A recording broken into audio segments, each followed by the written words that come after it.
Okay, good guys, no? Mayroon tayo ditong siniservice na LG automatic washing machine, no? So nandito tayo ngayon guys sa Santo Tomas, Batangas, no? So dito tayo nag-service no, from Santa Rosa, nag-home service kami dito guys sa Santo Tomas, Batangas, no? So ang problema nito guys ay OE error, no? So OE, no? So marami na tayong na-vlog nito na mga ganitong problema kapag OE error sa LG. So alam nyo na guys yung gagawin, no, kapag OE, no. So dito guys, ito tinetesting natin, no. Ayan. Hindi siya guys naglabas ng error habang tinetesting natin. Pero pag ginagamit ito guys ng customer natin, OE yung lumalabas. So kami kasi guys, alam na namin anong problema kapag dating sa mga errors ng washing machine, no. Sabihin nyo lang yung errors, alam na kagad namin kung saan kami mag-check, no. Alam na natin na may problema siya kapag may mga errors na binibigay, no. So dahil sa tagal na natin guys sa larangan ng washing machine, no, services, medyo na master na namin guys yung mga bawat errors na ilalabas, no, ng isang washing machine, particular dito sa LG na top load, no. So ang first moves na gagawin namin dito guys kapag ganito, buksan namin to yung pinakaalikuran niya, no, doon kung saan nakalagay ang kanyang water level sensor, no, para ma-check natin kung good pa ba yung kanyang water level sensor, no. Basta OE guys ang problema ng inyong washing machine,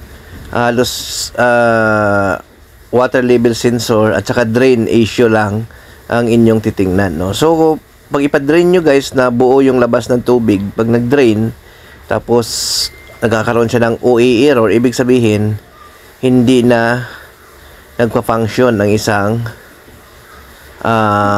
water level sensor, no. So to confirm guys, ang gagawin natin, tester natin yung pinaka water level sensor nito, no. Although marami na tayong na-vlog nito guys, no, yung mga ganito, no. So ayan, angat lang natin yung pinto, then para mabuksan natin to, itulak natin, ipupos natin to paharap. Yan, pupos nyo paharap para may angat nyo yan. Kasi para matanggal yung clip, ayan. So ito po yung pinaka water level sensor niya, no. So siyempre tingnan din natin yung mga wiring connection. So buo naman, no. So kung putol kasi yung wiring niyan, PE error yan, hindi siya magkaroon ng OE, no. So ito guys, OE error ito, no. So Oscar Eco OE, no. So ang gawin namin guys, i-check muna natin yung water level sensor, no, gamit tayo ng tester. So ilagay natin siya sa resistance, no, para makita natin kung maayos pa ba yung water level sensor nito, no. Ayan, baklasin lang natin.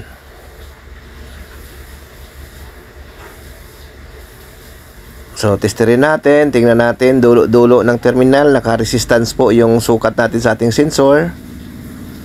Ayan, 24.8, halos mag 25 na siya. So ibig sabihin guys, sa ganitong uri ng result, may problema na yung kanyang sensor, no, sa resistance.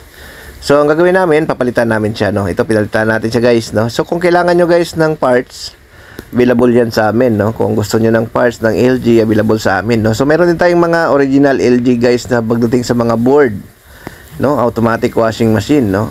So message lang kayo kung kailangan nyo, kailangan lang namin ng model at saka serial number, no, kung gusto nyo mag-order sa amin ng mga original LG parts, no. So yun, medyo mahal lang, no, pagka talagang LG parts ang kakabit natin, no.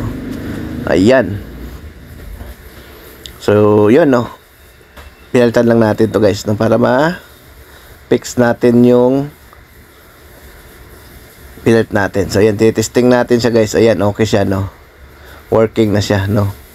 So basta guys, pag OE error, ang gagawin nyo lang, ipa-drain nyo, then after mag-drain, buo yung labas ng tubig, matik yan, palitan nyo yung sensor. Yan na yan ang problema, no. 100% yan guys, sensor ang problema niyan, no. So madali naman yan i-DIY sa mga mahilig, no. Pwede nyo do it yourself yan.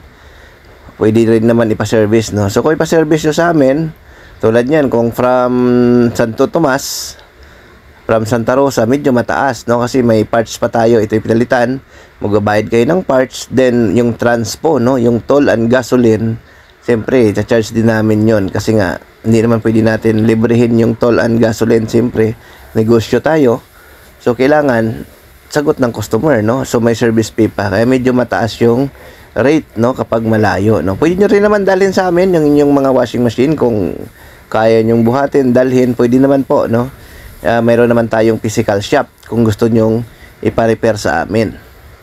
So ayan. So ang ginagawa kasi namin, hindi lang naman kasi washing, gumagawa rin tayo ng mga air conditioning, electric fans, no, sa mga malapit, mga refrigerator, microwave, no.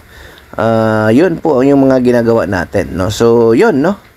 Ito guys, okay na ito, no. Ito lang naman yung naging problema. Yung mga gawa namin guys, always 1 month warranty yan, no. Kaya huwag kayong kabahan kapag magpa-service sa amin kasi laging may warranty kami, 1 month warranty ang bawat services namin. Okay? Thank you, bye-bye.